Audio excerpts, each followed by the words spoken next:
Hi everyone, I'm Kendra. And I'm Autumn. And this is Bumper to Bumper. So first we'd like to thank, as we always do, everyone who has tuned in to this web series. It really means a lot to Kendra and I. It does. We're just tickled. We really are. Pink. Yes, we are. So we really appreciate your support. Every, share and every watch on these videos, helps us preserve Pennsylvania's transportation history. So we really are grateful for that. We just want to thank you.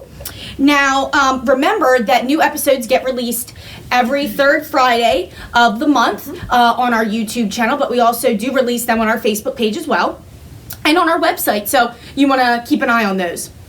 Now, we also want to remind our viewers that we have been doing a Q&A. Yes, we have. So quite successfully, so thank you. Yeah. If you're watching both, thank you. Yeah, it has been really successful, and so we want to, again, thank you guys, but for those of you that have not seen it, you can go to our Facebook page and hit the videos tab, and you can find all of our Q&As there. We're answering questions asked by you guys, a wide variety of questions, actually, so send your questions in, and we'd love to answer them. But for today's episode of Bumper to Bumper, we're going to be taking a look at the assembly line. So, of course, we're going to mention the Model T. How can you not? Naturally. Yeah. But there's more to the story than just Ford. And so, Kendra, do you want to tell us a little bit about the history of the assembly line? Yeah, sure. So we're going to go back in time a little bit to way before Ford. And we're going to go to a little bit before the first Industrial Revolution, which I just realized apparently there's 2 Industrial Revolutions now. I changed it since I was in school. We're getting old. I know. Pluto's not a planet and there's 2 Industrial Revolutions. Like, what? Okay, so the first Industrial Revolution, we're talking like the 1790s to 1820, and then I've seen up to 1840 or so. So anyway, before then, manufactured goods were usually made by hand and by an individual workers. Okay, so they're experts in a portion of a product, especially if it's a larger piece. So, for instance, like a carriage, you'd have people that could blacksmith. You'd have someone that needs to know upholstery. You'd need someone that needs to know how to paint and pinstripe, because those are different. Wow. So, all these trades are kind of coming together to make a final product. And they're typically using simple tools. And, it's a real craftsmanship going on there. So, of course, that's great. I mean, usually the quality is amazing. But there's, obviously things take a little longer to make, too, in that instance. So along comes the idea of interchangeable parts during this first Industrial Revolution. So, and really the first industry that's really making use of this concept is firearms, rifles. That's so interesting. Yeah, guns and things like that. So now this really does start in France. Not here in the United States. It's really the French, and I'm not even going to pronounce the French names. I don't even type them out because I don't, to German people, I don't know French. So, but anyway, when we talk about the United States, Eli Whitney is the one that really advocates for this idea of interchangeable parts. Now, if you're a history person, Eli Whitney probably rang a bell in your head there.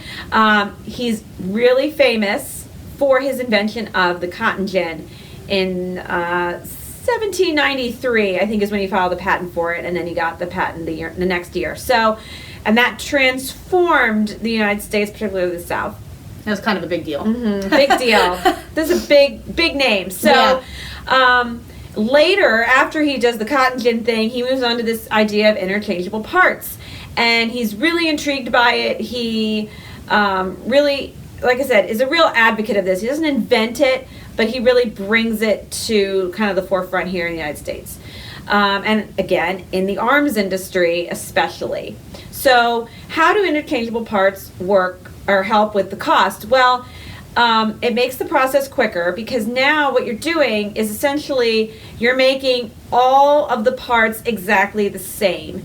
So I could take, the barrel of this, a barrel out of this pile here and put it onto the gun stock, and it would fit. Mm-hmm. Wouldn't matter which one I picked, because they're all going to be made the same.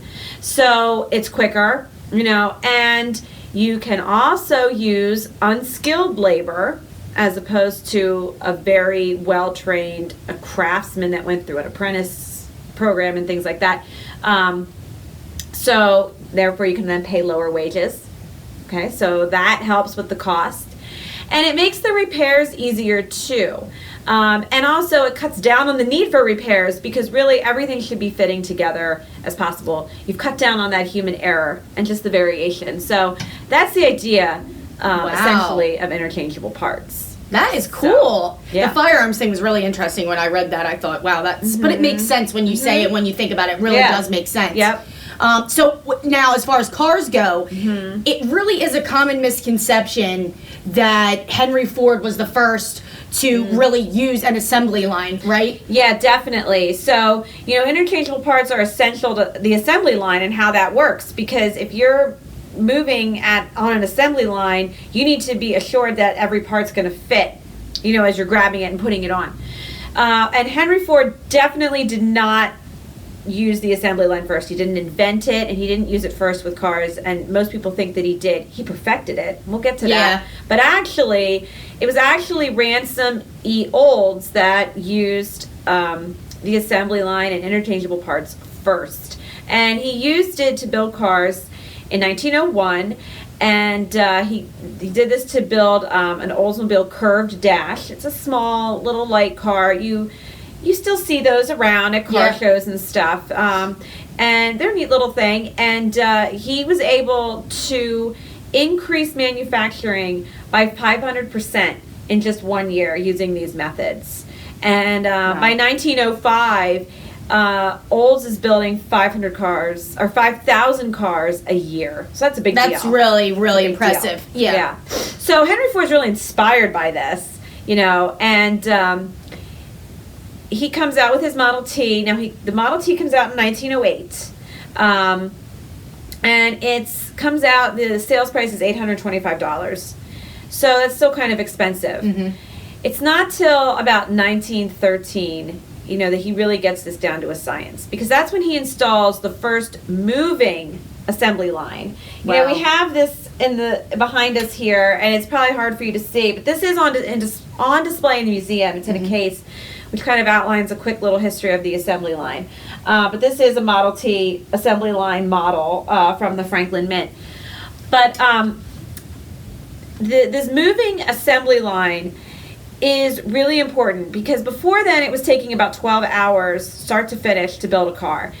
It gets down to 2.5 hours with this thing. So there's 84 steps to build a Model T.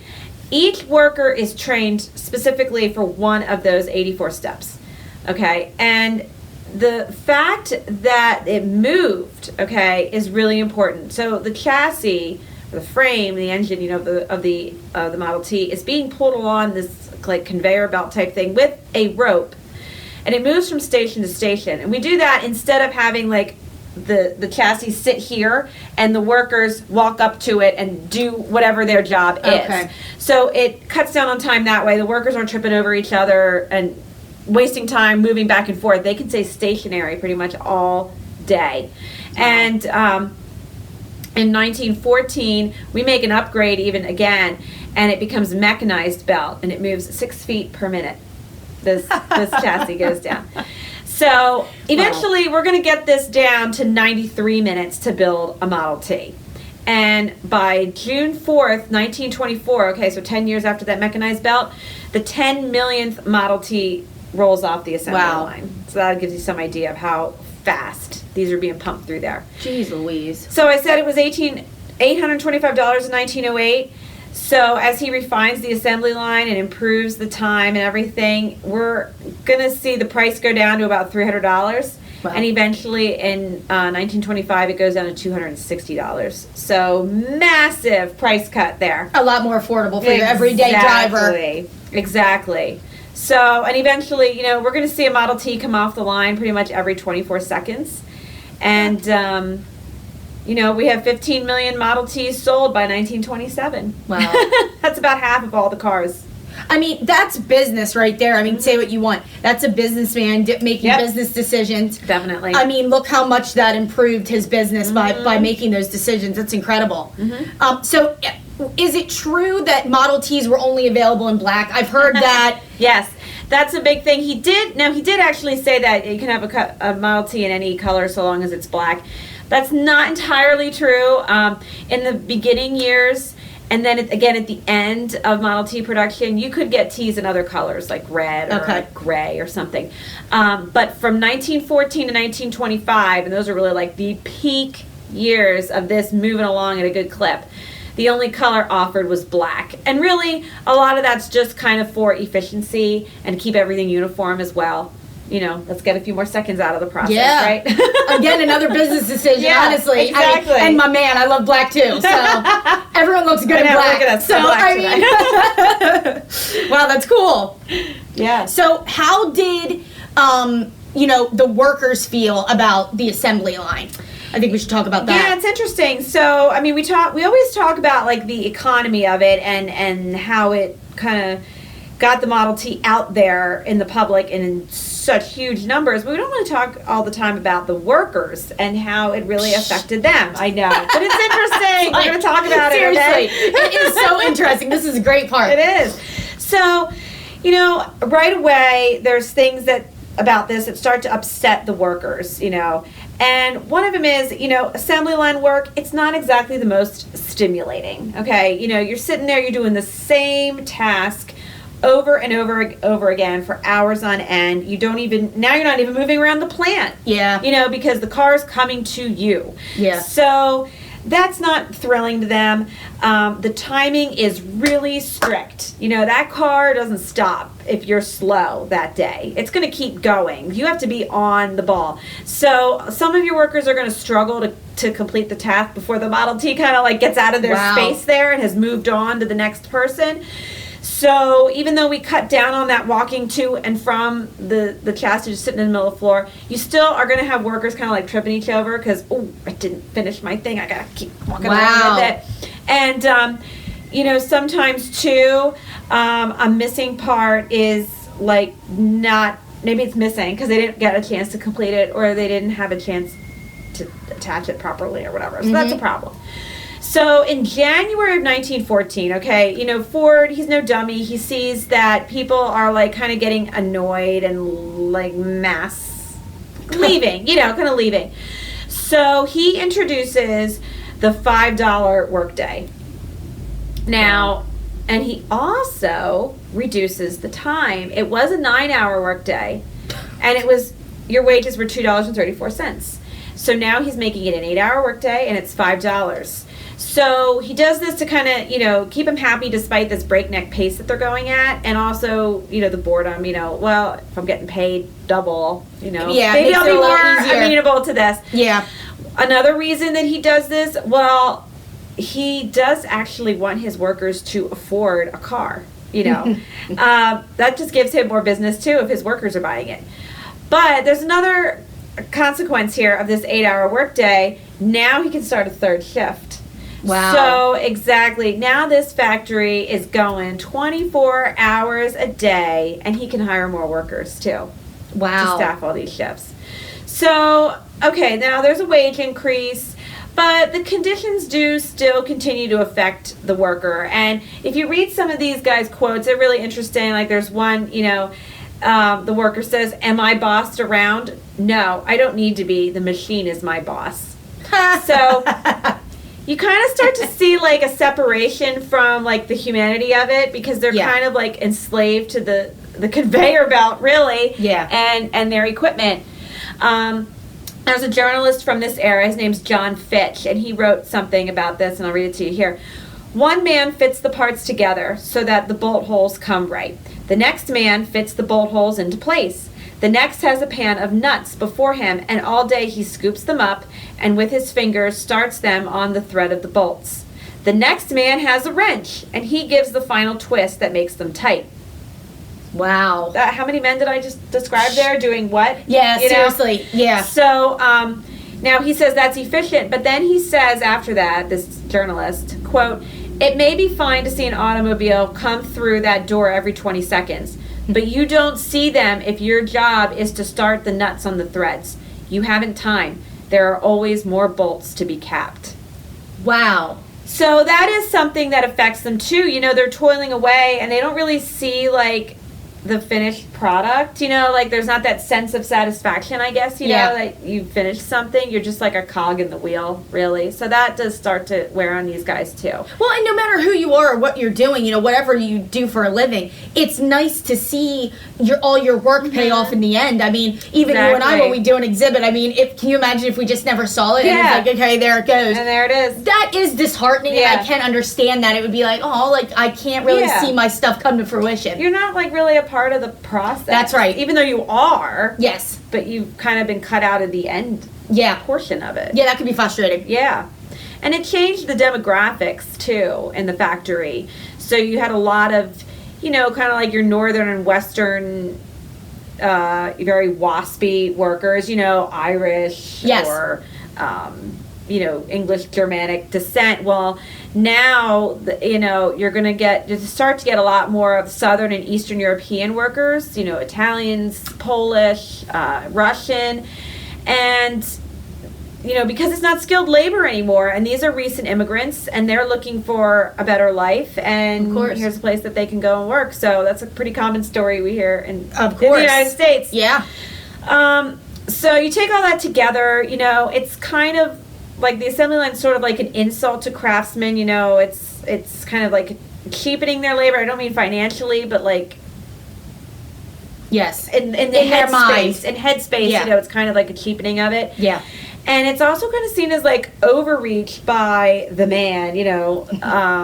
It's kind of intrusive, and that might seem silly, like intrusive, like how is it intrusive? Well, this goes beyond the factory floor too, and this is really fascinating. This is nuts. So let's go back to that $5 a day wage for a moment here. So, okay, I said before it had been a $2.34. Well, that extra $2.66, it's dependent also on the worker meeting the, quote, company standards for clean living, unquote. That's just nuts. I'm telling you. It's like a morality police. It really is. Work.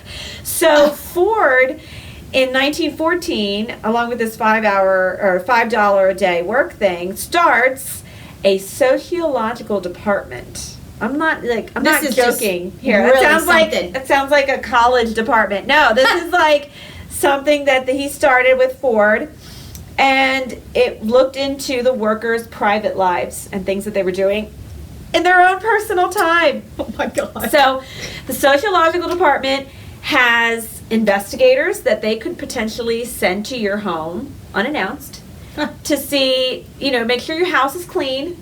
Good luck, buddy. Yeah, really. They can call on your children's school, make sure your children are attending school, you know, not being truant. They can check on your bank accounts and make sure that you're actually depositing money regularly. Like, I'm assuming, you know, to make sure you're not, like, blowing it gambling or drinking or something. Yeah. You're actually putting your money in the bank.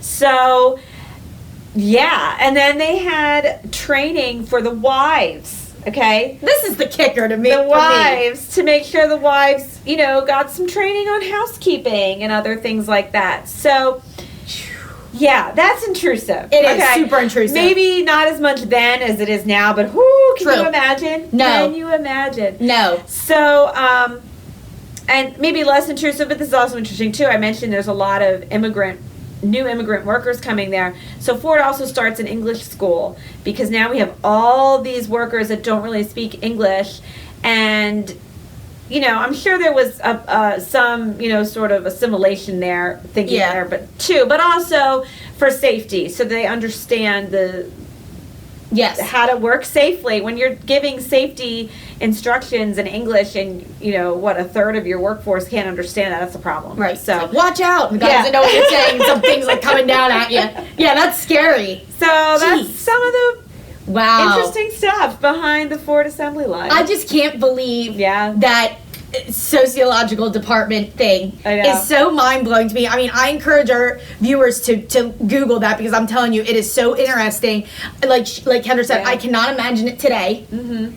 And quite frankly, I'd be fired because let me just tell you. Oh, don't look at my house for cleanliness. That's what I'm saying, I know. or my bank account or anything. I mean, it's like, this is crazy talk. But it shows the difference of the time. And, you know, a lot of times when we do these episodes, it all comes back to that. It's just so different now. And so I thank you. That was really interesting. Yeah, cool. I learned a lot that I did not know about the assembly line, so I thought that was really, really cool. And, you know, we could talk much more about many other things, like, you know, now robotics have been introduced to the assembly line. Yep.